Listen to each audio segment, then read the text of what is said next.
ভিন্নধর্মী একটি গল্প নিয়ে আজকে হাজির হলাম। লেখক সমীর ঘোষ রচিত ভালোবাসা ভালোবাসা।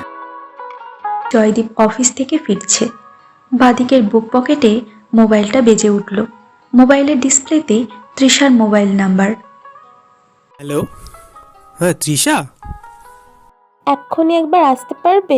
বিশেষ প্রয়োজন, please as soon as possible.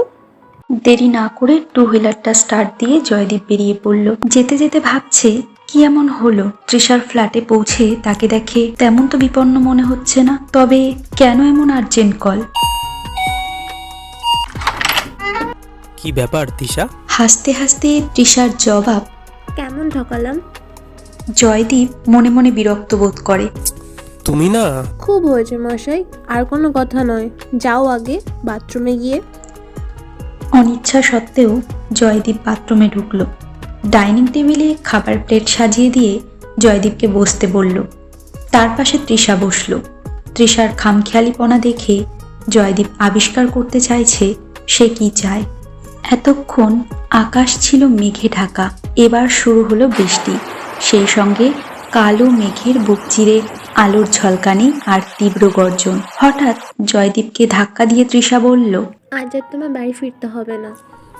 তার মানে বৃষ্টি নেমেছে, আজ আর বাড়ি যেতে হবে না। তাছাড়া আকাশ ডাকলে আমার একা থাকতে ভয় করে।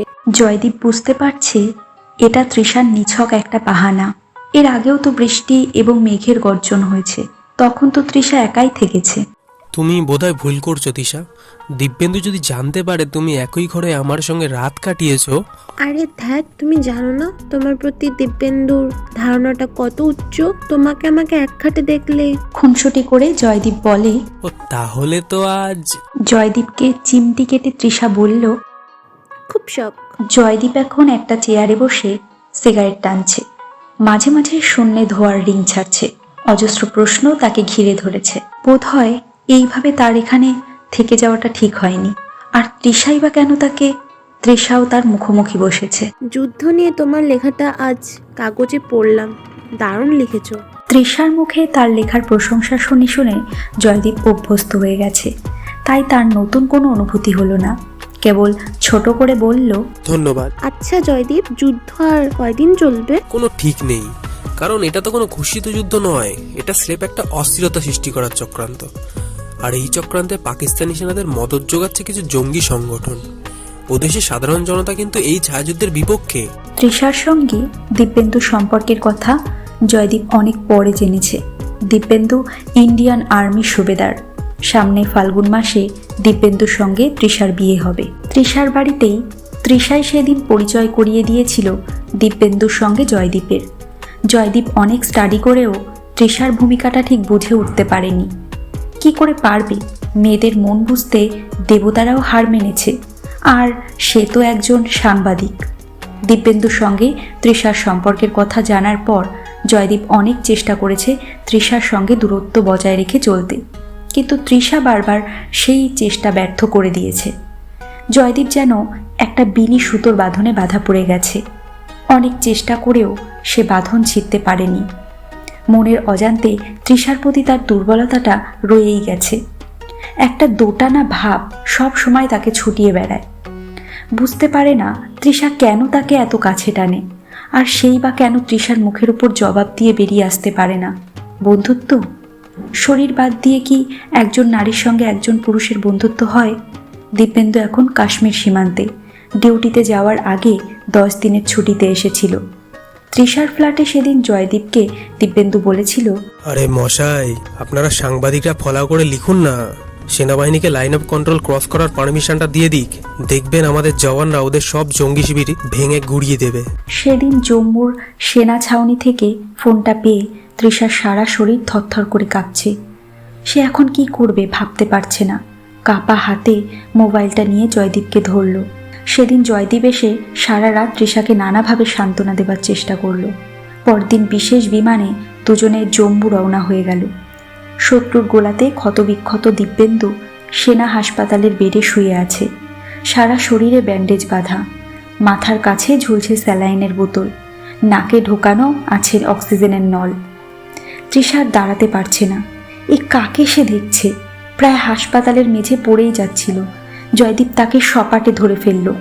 ডাক্তারবাবুর নিষেধ সত্ত্বেও তৃষা ডাকল। দিব্যেন্দু নিরুত্তর। একজন নার্স প্রায় জোর করেই জয়দীপ আর তৃষাকে হাসপাতাল থেকে বের করে দিল। হাসপাতালের করিডোরে দাঁড়িয়ে জয়দীপের কেবলই মনে পড়ছে তৃষার ফ্ল্যাটে দিব্যেন্দুর বলা সেদিনের কথাগুলো। আজ আপনারা বলছেন সমস্ত দেশবাসী বীর জওয়ানদের সাথে আছি। এই আপনারাই একদিন যুদ্ধে হাত পা কখনো সৈনিকদের চিনতেই পারবেন না, আর পারলেও বড় জোর প্রতিবন্ধী হিসেবে দয়া দেখাবেন। জয়দীপ যখন বলল আরে তা কেন হবে, সবাই শ্রদ্ধা করবে, সম্মান দেবে। তখন দিব্যেন্দু বলেছিল, বলুন তো কজন আপনারা খোঁজ রাখেন সেই 65 বা 71 সালের যুদ্ধে হাত পা বা চোখ কান খোয়ানো যোদ্ধাদের? সেদিন জয়দীপ আর কোনো উত্তর দিতে পারেনি।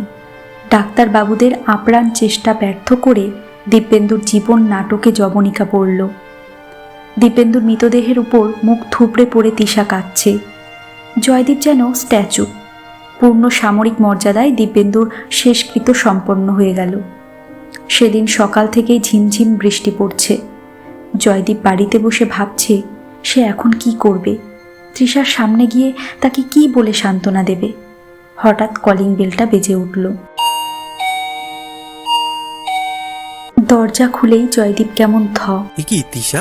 আমি এখান থেকে চলে যাচ্ছি। তাই কোথায় যাবে? তৃষা নীরব, মুখে কোনো শব্দ নেই। এবার বৃষ্টিটা আরো জোরে নামলো।